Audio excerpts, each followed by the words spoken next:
নমস্কাৰ বন্ধুসকল, আপোনালোকক সকলোকে মই বন্দিতা মোৰ ইউটিউব চেনেল বন্দিতা চেনেললৈ স্বাগতম। বন্ধুসকল, মই আজি আপোনালোকৰ মাজলৈ ভাপত দিয়া পিঠা বনাবলৈ লৈছোঁ। আহকচোন ভিডিঅ' ষ্টাৰ্ট কৰোঁ। মই ইয়াত চাউলখিনি ভালকৈ ধুই পেলাই 2 ঘণ্টাৰ বাবে পানীত তিয়াই থৈছোঁ আৰু চাউলখিনি শুকুৱাই পেলাই গ্ৰাইণ্ডাৰত পিচি লৈছোঁ।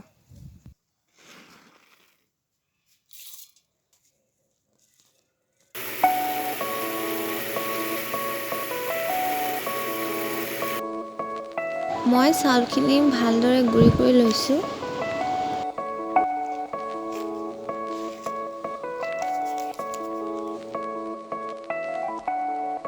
মই গ্লাছ এটাত অকণমান কুহুমীয়া গৰম পানী লৈ লৈছোঁ আৰু তাত 2 চামুচ চেনি আৰু অকণমান নিমখ লৈ লৈছোঁ। এতিয়া মই ভালদৰে মিশ্ৰণটো মিহলাই ল'ম।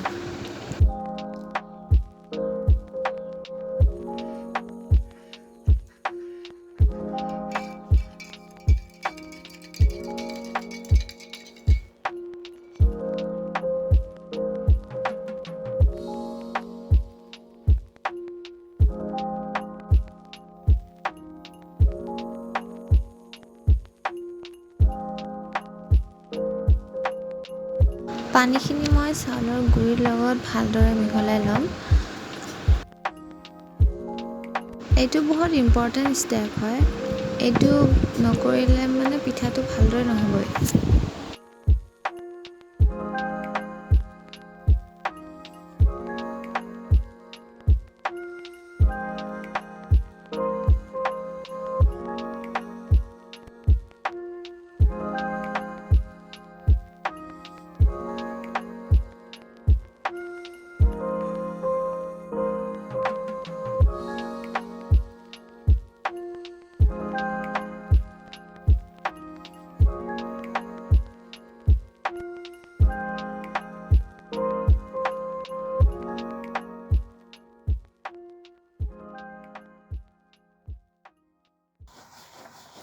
এতিয়া চাউলৰ গুড়িখিনি চালনী এটাৰে চালি লৈছোঁ।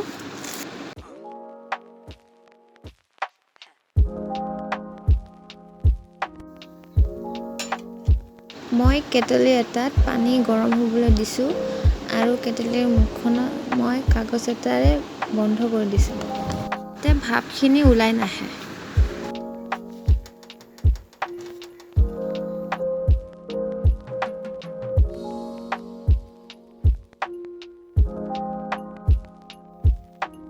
মই পাতল কটনৰ কাপোৰ এটা ভালদৰে তিয়াই লৈছোঁ।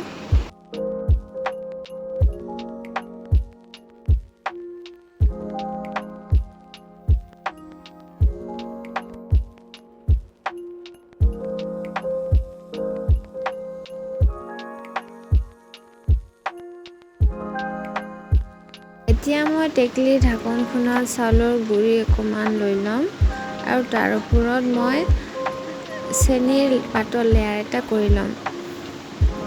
বহুতে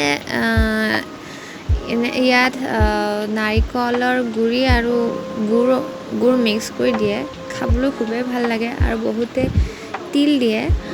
মই ইয়াত চেনিয়ে দি দিছোঁ, এনেকৈ খায়ো ভাল লাগিব আৰু তাৰ ওপৰত মই চাউলৰ গুড়িখিনি দি দিম।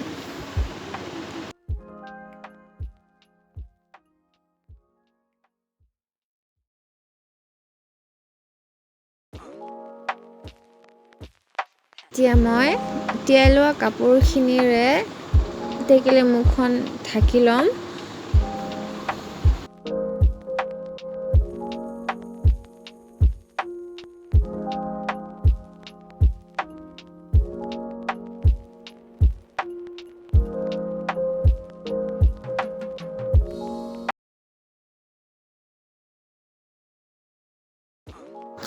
আৰু এনেকৈ টেকেলিৰ মুখত দি দিম।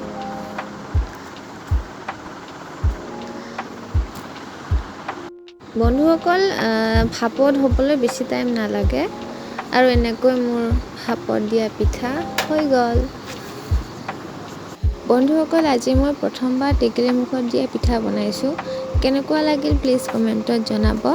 ভাল লাগিলে মোৰ ভিডিঅ' শ্বেয়াৰ কৰিব, লাইক কৰিব আৰু মোৰ চেনেলটো ছাবস্ক্ৰাইব কৰিব। আজিলৈ বাই বাই।